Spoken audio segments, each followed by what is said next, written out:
Halo teman-teman semua, di sini saya akan membahas mengenai definisi dan jenis-jenis dari kontrak nominat. Oke, langsung aja. Seperti yang kita ketahui, perjanjian adalah peristiwa dua orang atau lebih yang dimana pihak tersebut saling berjanji untuk melakukan suatu perbuatan tertentu. Dan dalam hal ini, para pihak yang bersepakat mengenai hal-hal yang diperjanjikan berkewajiban untuk mentaati dan melaksanakannya, sehingga perjanjian tersebut menimbulkan hubungan hukum yang disebut juga sebagai perikatan.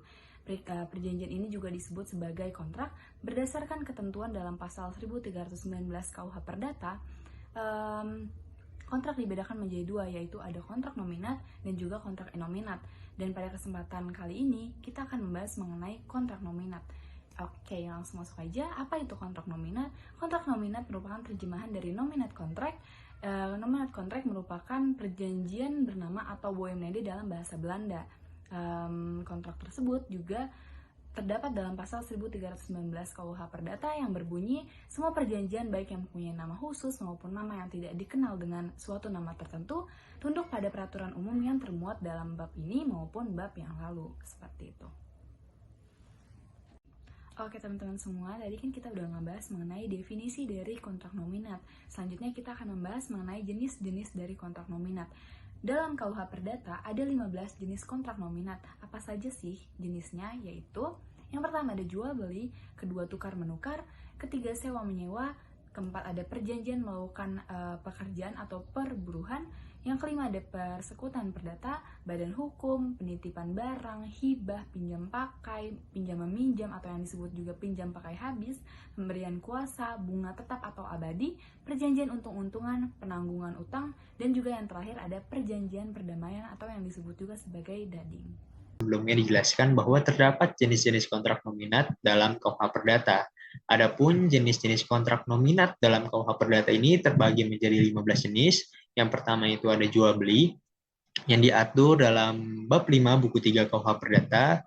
Ada tukar menukar yang diatur dalam bab 6 buku 3 KUH Perdata. Lalu selanjutnya ada sewa menyewa yang diatur dalam bab 7 buku 3 KUH Perdata.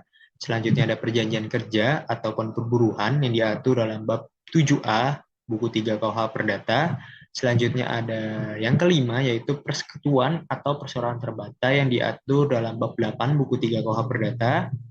Selanjutnya ada badan hukum yang diatur dalam bab 9 buku 3 KUH Perdata. Lalu ada hibah yang diatur dalam bab 10 buku 3 KUH Perdata. Selanjutnya ada penitipan barang yang diatur dalam bab 11 buku 3 KUH Perdata. Selanjutnya ada pinjam pakai yang diatur dalam bab 12 buku 3 KUH Perdata. Selanjutnya ada pinjam pakai habis yang diatur dalam bab 13 buku 3 KUH Perdata. Selanjutnya ada bunga tetap atau abadi yang diatur dalam bab 14 buku 3 KUH Perdata. Selanjutnya ada perjanjian untung-untungan yang diatur dalam bab 15 buku 3 KUH Perdata. Selanjutnya ada pemberian kuasa yang diatur dalam bab 16 buku 3 KUH Perdata. Adapun penanggungan utang yang diatur dalam bab 17 buku 3 KUH Perdata. Selanjutnya yang terakhir ada perjanjian perdamaian yang diatur dalam bab 18 buku 3 KUH Perdata. Nah, pada kesempatan kali ini kita akan memiliki fokus terhadap jenis kontrak nominat jual beli yang dimana diatur dalam bab 5 buku 3 KUH Perdata seperti yang sudah saya sebutkan tadi. Nah, menurut pasal 1457 KUH Perdata, jual beli adalah suatu perjanjian dengan mana pihak yang satu mengikatkan dirinya untuk menyerahkan suatu barang dan pihak yang lain untuk membayar harga yang dijanjikan. Nah, di dalam perjanjian jual beli ini tentunya harus memenuhi syarat yang sebagaimana dijelaskan pada pasal 1320 mengenai syarat sahnya perjanjian, yaitu ada kesepakatan, cakap, adanya suatu hal tertentu, dan adanya suatu sebab yang halal. Nah, objek dari perjanjian jual beli ini adalah barang-barang tertentu yang dapat ditentukan wujud dan jumlahnya, serta tidak dilarang menurut hukum yang berlaku untuk diperjualbelikan. Dalam pasal 1458 KUH Perdata dijelaskan bahwa jual beli dianggap telah terjadi antara kedua belah pihak segera setelah orang-orang itu mencapai kesepakatan tentang barang tersebut beserta harganya, meskipun barang itu belum diserahkan dan harganya belum dibayar. Namun, perjanjian jual beli ini dapat dibatalkan apabila si penjual telah menjual barang yang bukan miliknya atau barang yang akan dijual tersebut telah musnah pada saat perjualan berlangsung. Yang dimana dijelaskan juga mengenai perjanjian jual beli itu pada pasal 1459 bahwa hak milik atas barang yang dijual tidak pindah kepada pembeli selama barang itu belum diserahkan menurut pasal 612, 613, dan 616. Selanjutnya, peralihan hak terjadi setelah penyerahan barang yang dilakukan oleh si penjual. Dan pada umumnya, penyerahan barang ini diatur sebagaimana apabila barang yang diserahkan adalah barang yang bergerak, maka cukup dengan penyerahan kekuasaan atas barang tersebut. Dan untuk barang yang tidak bergerak, dilakukan dengan balik nama di muka pejabat yang berwenang, dan khusus untuk jual beli tanah dibuktikan dengan akta yang dibuat oleh atau di hadapan pejabat pembuat akta tanah. Nah, pada kesempatan kali ini, kita akan membahas perjanjian jual beli rumah dan tanah. Sebelumnya sudah dijelaskan terlebih dahulu terkait definisi, jenis, dan pengaturan dari kontrak nominat. Maka pada kesempatan ini kita akan membahas bagaimana kerangka dari salah satu contoh kontrak nominat tersebut. Dan sudah disebutkan terlebih dahulu, yang akan kita bahas adalah perjanjian jual beli tanah dan rumah. Anatomi kontrak secara umum dapat kita lihat di layar, yaitu terdapat 5 bagian. Yang pertama itu ada judul, nomor, yang kedua ada komparisi, yang ketiga ada konsideran, ketiga teratas ini termasuk ke dalam pendahuluan kontrak. Lalu yang keempat ada isi, dan yang kelima ada penutup.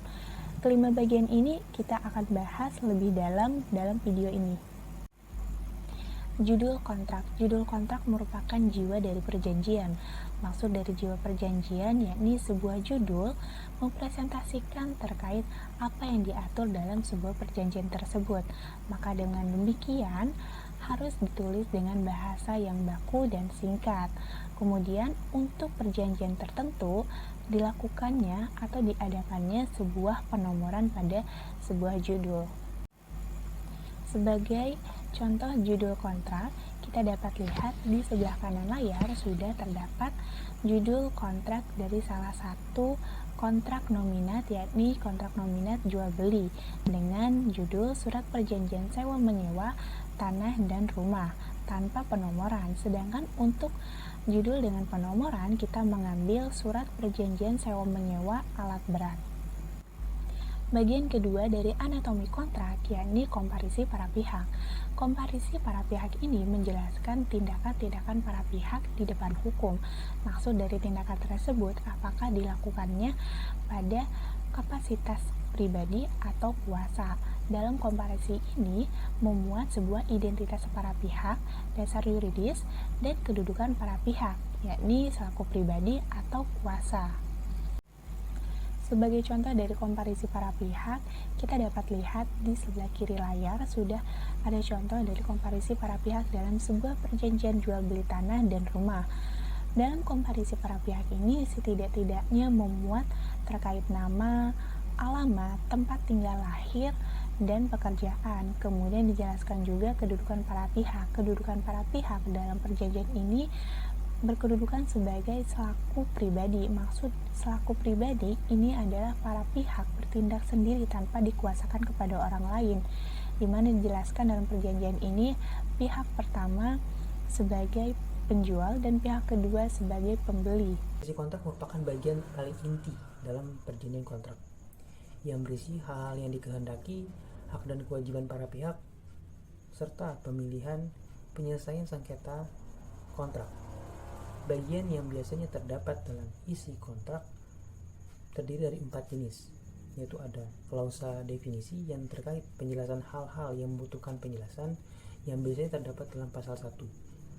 Ada klausa transaksi yang mengatur hal yang disepakati, objek transaksi, serta tata cara pemenuhan prestasi yang dimuat biasanya dalam pasal 4 dan 5. Kemudian ada klausa spesifik, yaitu hal-hal khusus yang mengenai jenis-jenis perikatan.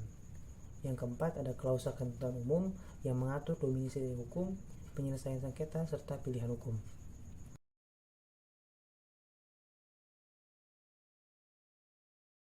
Berdasarkan pasal 1234 KUH Perdata yang berbunyi tiap-tiap perikatan adalah untuk memberikan sesuatu, untuk berbuat sesuatu, atau untuk tidak berbuat sesuatu.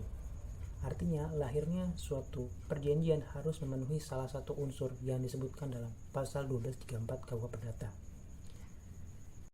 Berdasarkan contoh kontrak jual beli tanah dan rumah, prestasi para pihak dijelaskan dalam isi kontrak pada pasal 4 dan 5, di mana termasuk dalam jenis kontrak memberikan sesuatu, di mana poin pertama, pihak satu sebagai penjual memiliki kewajiban menyerahkan tanah dan rumah kepada pihak kedua selambatnya 7 hari setelah perjanjian kontrak.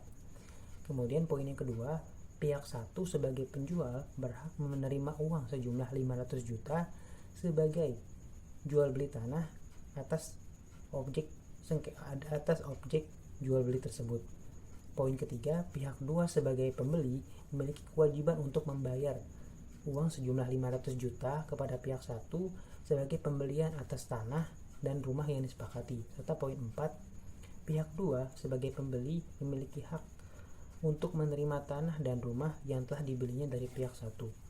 Sekian penjelasan yang dapat saya berikan, kurang lebihnya mohon maaf. Wassalamualaikum warahmatullahi wabarakatuh.